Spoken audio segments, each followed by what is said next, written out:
রাত বাড়ছে, নির্ঘুম পুরো নিউ ইয়র্ক সিটি। টাইমস স্কোয়ারে ঢেউ তুলেছেন আর্জেন্টাইন সমর্থকরা। কারো হাতে বিশাল নীল সাদা পতাকা, কেউ বা আবার উচ্চস্বরে গাইছেন ভামোস আর্জেন্টিনা।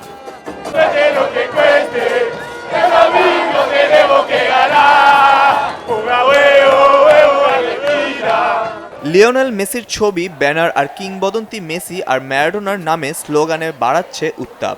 এই ফাইনাল শুধু দুটি দলের নয়, এটি দুটি মহাদেশের, দুই সংস্কৃতির, দুই ফুটবল দর্শনের লড়াই। একদিকে লাতিন আমেরিকার ফুটবলীয় সৌন্দর্য, অন্যদিকে ইউরোপীয় ফুটবলের নিখুঁত পরিকল্পনা। কার হাতে উঠছে এবারের বিশ্বকাপের শিরোপা? কোন দল হাসবে শেষ হাসি?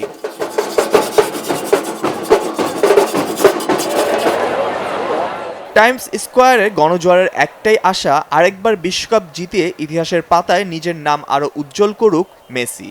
লিওনেল আন্দ্রেস মেসি শুধু একটা নাম নয়, একটি ফুটবল প্রজন্মের আবেগ, স্বপ্ন আর ভালোবাসার নাম। বয়সকে বুড়ো আঙুল দেখিয়ে আবারও ফুটবলের জাদুতে মোহাচ্ছন্ন করতে প্রস্তুত মেসি।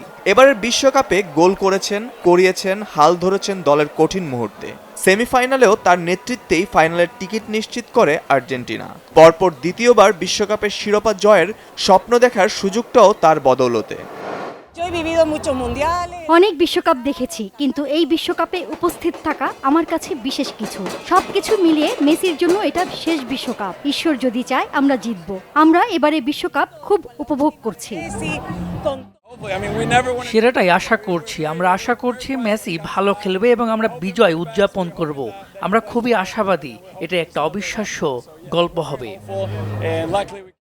আর্জেন্টিনার ফুটবল মানেই আবেগ। শেষ বাঁশি না বাজা পর্যন্ত হার না মানার মানসিকতা।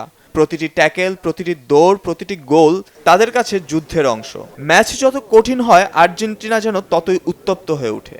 এই বিশ্বকাপে দলীয় পারফরমেন্সে একাধিক কঠিন ম্যাচ শেষ পর্যন্ত জয় নিয়েই ফাইনালে উঠেছে আর্জেন্টিনা। তাই দল নিয়ে সমর্থকদের প্রত্যাশাও সীমাহীন। আমাদের দলগত ঐক্যের কারণে আর্জেন্টিনা এই পর্যন্ত এসেছে। আমি মনে করি মেসি দলের ঐক্য ধরে রেখেছেন। Let's go Argentina. এটা অসাধারণ, মানে এটা যেন আর্জেন্টিনার বুয়েন্স আয়ার্সের একটা অংশ। এই সব কিছু দেখতে খুব সুন্দর। সত্যি বলতে কি, এটা জাদুর মতো। পিছিয়ে নেই ইউরোপিয়ান টিম স্পেনের সমর্থকরাও। বৃষ্টি মাথায় নিয়ে নিউ ইয়র্কের হাইলাইনের নিচে জমিয়ে তুলেন হাজারো স্প্যানিশ সমর্থক। লাল হলুদ পতাকায় রঙিন হয়ে ওঠে চারপাশ। গান, নাচ আর স্লোগানে তারা জানিয়ে দেন 2010 সালের পর বিশ্বকাপের শিরোপা আবার স্পেনের ঘরেই ফিরবে। স্পেনের টিকি টাকা আর রক্ষণভাগের দেয়াল গড়ে দিতে পারে ম্যাচের ভাগ্য। এছাড়া এই দলেই আছে মেসির বার্সেলোনার ওয়ান্ডার বয় লামিন ইয়ামাল। স্প্যানিশদের আশা, মেসি যদি হয় রাজা, তাদেরও আছে রাজপুত্র লামিন ইয়ামাল। দল নিয়ে উচ্ছ্বাসে মাতলেও বিপদের বিষয়টিও মাথায় আছে স্পেনের সমর্থকদের, আর তা হচ্ছে মেসি আর আর্জেন্টিনাকে কখনোই হালকাভাবে নেওয়া যাবে না। আমার মনে হয় ওরা কঠিন প্রতিপক্ষ হবে।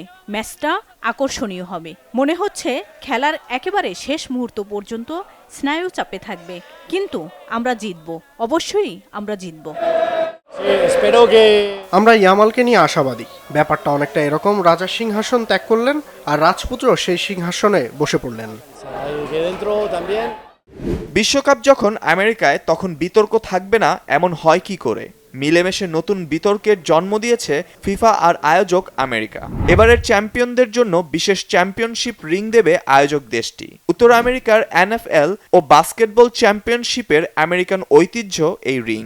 এ নিয়ে চটেছেন সাবেক ফুটবলার ও বিশ্লেষকরা। তারা বলছেন বিশ্বকাপকে ধীরে ধীরে আমেরিকান ক্রীড়ার আদলে সাজিয়ে তুলছে ফিফা। এখানেই শেষ নয়, ফাইনালে রাখা হয়েছে সুপার বাউলের আদলে হাফ টাইম শো। এসব করে ফুটবলের সৌন্দর্য নষ্ট করার অভিযোগ তুলছেন সমালোচকরা।